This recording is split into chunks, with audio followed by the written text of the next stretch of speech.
नमस्कार दोस्तों, इस वीडियो में बात करने जा रहे हैं अरविंद अकेला कल्लू जी की न्यू सॉन्ग के बारे में। तो दोस्तों, अरविंद अकेला कल्लू जी एक ज़बरदस्त सॉन्ग लेके आ रहे हैं, लगन स्पेशल सॉन्ग लेके आ रहे हैं, जो कि काफ़ी मज़ेदार और काफ़ी ज़्यादा इंटरटेनमेंट सॉन्ग होने वाला है। दोस्तों, सॉन्ग का नाम है डीजे कल्लू, डीजे कल्लू। दोस्तों, इस सॉन्ग को कब और कितने बजे और किस चैनल से रिलीज़ किया जाएगा, तो सब कुछ बताएंगे। तो वीडियो को पूरा देखें। पूरा देखने से पहले वीडियो को लाइक कर दें और चैनल को सब्सक्राइब कर दें। दोस्तों, यह सॉन्ग को किरण म्यूजिक इंटरटेनमेंट यूट्यूब चैनल से रिलीज़ किया जाएगा। किरण म्यूजिक इंटरटेनमेंट यूट्यूब चैनल से रिलीज़ किया गया। दोस्तों, इस सॉन्ग को कब और कितने बजे रिलीज़ किया जाएगा, इसका ऑफिशियल रिलीज डेट अनाउंसमेंट नहीं किया गया है। दोस्तों, इस सॉन्ग का सिर्फ फर्स्ट लुक अभी जारी कर दिया गया।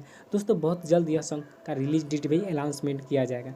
दोस्तों, गीत को गाए हैं अरविंद अकेला कल्लू जी ने, गीत दिए हैं यादव राज जी ने और संगीत दिए हैं रोशन सिंह जी ने। तो दोस्तों, अरविंद अकेला कल्लू जी का न्यू सॉन्ग आप लोगों के बीच बहुत जल्द यह आ रहा है, लगन स्पेशल सॉन्ग। तो दोस्तों, भोजपुरी के ऐसे ही खबर जानने के लिए हमारे चैनल को सब्सक्राइब करें।